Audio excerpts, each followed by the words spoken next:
तो ये कहानी एक ऐसी लड़के की है जो अकेले ही जंगल में घूम रहा था और वहीं पर उसको एक खूबसूरत लड़की मिल जाती है जिसके बड़े बड़े पपीते देखकर वो उसका दीवाना हो जाता है। तो चलिए आगे देखते हैं ये दोनों जंगल में क्या क्या कांड करेंगे। लेकिन इससे पहले इस वीडियो को लाइक करके चैनल को सब्सक्राइब कर देना। तो मूवी की शुरुआत जीवू नाम के लड़के से होती है। पिछले हफ्ते ही उसके पिता की मौत हो गई थी और इस वजह से वह इन दिनों काफी उदास रहने लगा था। जीवू के पिता का जन्म एक जंगली कबीले में हुआ था और जीवू हमेशा से चाहता था कि वह एक बार अपने पिता के जन्म स्थान को देखने जरूर जाएगा। कुछ दिनों बाद जीवू उसी जंगल में पहुंचता है जहां उसके पिता का जन्म स्थान था। वह अकेला ही इस जंगल में आया था और उसके पास कुछ जरूरी सामान था।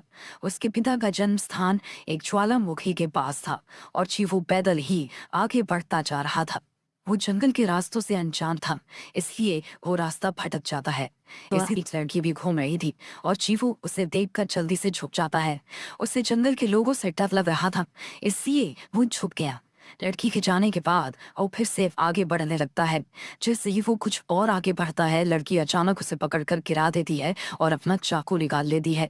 चीवू जल्दी जल्दी कहता है, मेरे पास कोई हथियार नहीं है। लड़की को उसकी भाषा नहीं समझ में आती और ना ही जीव को उस लड़की की भाषा समझ आ रही थी। अब लड़की कुछ सोचकर जीव का बैग देखने लगती है। लड़की की टांग पर एक तीर भी लगा हुआ था और जीव उसके चोट देख लेता है। जब लड़की को जीव के बैग में कोई हथियार नहीं मिलता तो वह चुपचाप आगे बढ़ने लगती है। आगे बढ़ते बढ़ते जैसे ही वह तीर निकालने की कोशिश करती है, वह अचानक बेहोश हो जाती है। थोड़ी देर बाद जीव उसे उठाकर किनारे पर ले आता है। किनारे पर उसे एक बड़ा सा घर दिखाई देता है जो सीमा नाम की एक औरत का था। वह जल्दी जल्दी लड़की को अंदर लाकर उसका इलाज शुरू कर देती है। बाद सीमा जीव को बताती है कि यह लड़की माया है। जंगल की कई सरदार माया से शादी करने की कोशिश कर रहे थे, लेकिन वह किसी से भी शादी नहीं करना चाहती थी। असल में जिस लड़के से वह प्यार करती थी उसकी मौत हो चुकी थी। इसके बाद माया जीव को ज्वालामुखी की ओर इशारा करते हुए बताती है कि वह वहीं के पास रहती है और जख्मी है, किसी उसे ही उसे उसके घर तक पहुंचाना होगा।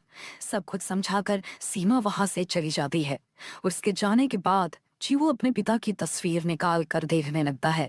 तस्वीर में जो ज्वालामुखी था वही सामने था और उसे उस जगह पर जाना था।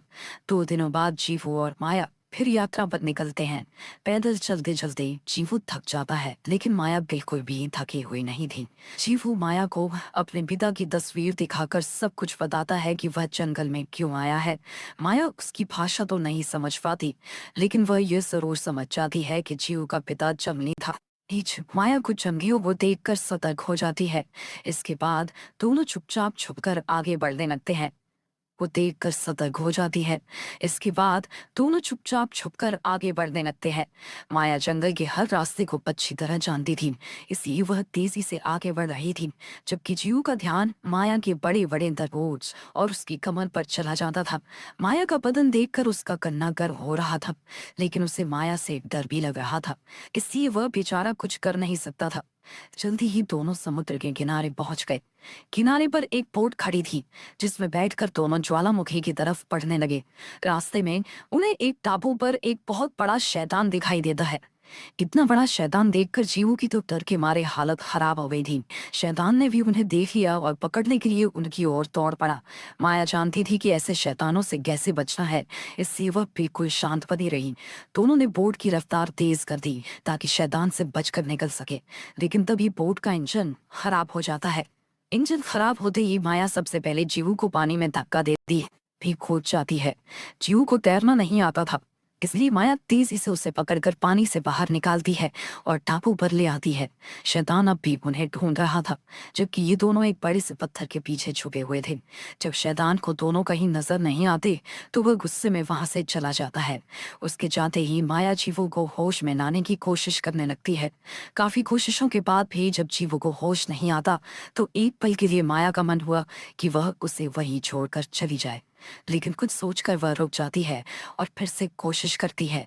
इस बार जीवू को होश आ जाता है। अब दोनों फिर से आगे बढ़ने लगे थे। थोड़ी देर बाद कुछ देखकर दोनों के चेहरे पर खुशी आ गई, क्योंकि उनके सामने ज्वालामुखी था जो अब उनसे ज्यादा दूर नहीं था।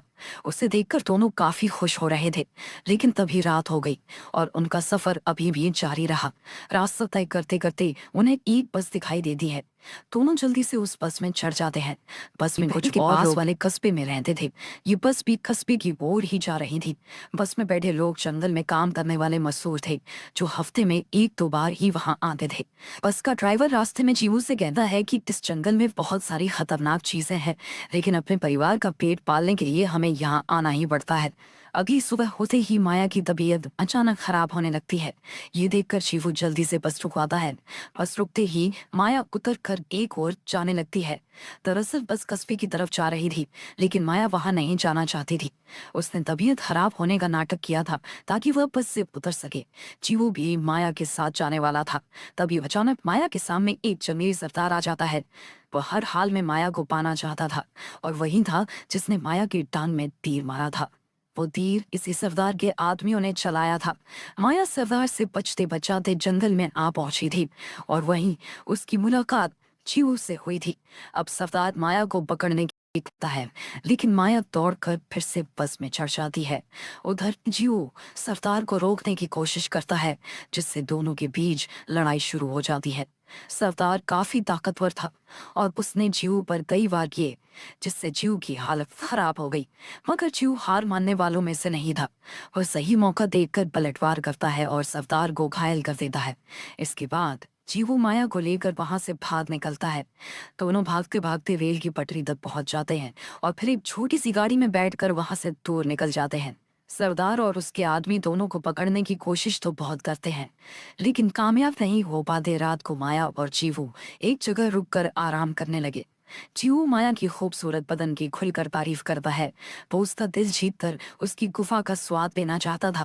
वो जैसे ही माया के करीब जाने की कोशिश करता है, तो माया उसे नजरअंदाज कर देती है।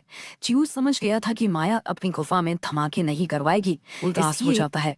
सरदार के आदमी भी उनके पास ही थे। जल्दी ही वह इन दोनों के पास पहुंचकर इन्हें घेर लेते हैं। सरदार घुटनों पर बैठकर माया से प्यार की भीख मांगने लगा। वो माया से शादी करना चाहता था। सरदार का प्यार भरा अंदाज देखकर शायद माया का दिल पिघल गया था। वो उसके पास आकर पहले उसे चूमती है और फिर कहती है कि मैं तुम्हारे गन्ने का रस जरूर निकालूंगी। इसके बाद माया उसके साथ जाने लगती है। जीवू समझ गया था कि माया उसे बचाने के लिए यह सब कर रही है और सरदार पर हमला करने की कोशिश करता है, लेकिन सरदार उसे ही बेहोश कर देता है। अगले दिन जब जीवू को होश आया तो वह खुद को जंगल में ही पाता है। जीवू जानता था कि वह माया के कारण ही जिंदा है, इसलिए वह भी अब माया की मदद करना चाहता था। वह जैसे ही आगे बढ़ने लगता है तो उसकी नजर दूर जा रहे शैतान पर पड़ती है। शैतान को देखने के बाद उसकी नजर कई जंगलियों की लाशों पर भी पड़ती है। इन्हें शैतान नहीं मारा था, और यह सभी सरदार के बाद जीवू तेजी से ज्वालामुखी की ओर बढ़ने लगा, क्योंकि उसे पता था कि माया वही कहीं आसपास रहती है और सरदार का कबीला भी उसी इलाके में था। दूसरी तरफ माया गहरी नींद में थी और सरदार उसके सिर पर हाथ फेरते हुए उसे अपने पास रखने का सपना देख रहा था। कुछ समय बाद जब जीवू ज्वालामुखी के पास पहुंचा तो उसका आमना सामना सीधे सरदार से हो गया। जीवू सरदार को खत्म करने के इरादे से आया था ताकि माया को बचाकर अपने साथ ले जा सके। वह जैसे ही सरदार पर हमला करने के लिए आगे बढ़ा, सरदार ने तुरंत पलटवार किया और दोनों के बीच जबरदस्त लड़ाई शुरू हो गई। सरदार ताकत में एक बार फिर जीवू पर भारी पड़ रहा था, लेकिन तभी ज्वालामुखी में अजीब सी हलचल शुरू हो गई। धरती कांपने लगी और चारों ओर गर्म लपटें उठने लगी, जिससे सरदार का ध्यान भटक गया। इसी मौके का फायदा उठाकर जीवू तेजी से अपना गिरा हुआ हथियार उठा लेता है और एक बार फिर पूरी ताकत के साथ मुकाबले के लिए तैयार हो जाता है। इतने ही वाले थे कि अचानक माया उन दोनों के बीच आ जाती है। माया नहीं चाहती थी कि और खून खराबा हो, इसलिए वह खुद को खतरे में डालकर लड़ाई रोकने की कोशिश करती है। मगर सरदार मौका देखकर झपटता है और जीव भी बचाव में हमला करता है, लेकिन बीच में होने के कारण दोनों के हथियार गलती से माया को लग जाते हैं। माया की हालत देखकर जीव घबरा जाता है। उसके चेहरे पर डर साफ झलकने लगता है। वह सरदार से मदद की गुहार लगाता है, लेकिन सरदार बेरहमी से उसे नजरअंदाज कर देता है और साफ मना कर देता है। जीवू अब माया को किसी भी हालत में बचाना चाहता था, क्योंकि अब वह माया से सच्चा प्यार करने लगा था। अब जीहू माया से सच्चा प्यार करने लगा था और वह भी माया से शादी करना चाहता था, लेकिन माया ने उसे चूमते हुए अपनी आखिरी सांस दी। माया ने जान दी क्योंकि वह जीहू को बचाने के लिए ही सरदार के साथ गई थी। माया का बलिदान दिन को छूने वाला था और अब जीहू को समझ में आ गया था कि प्यार कभी भी आत्म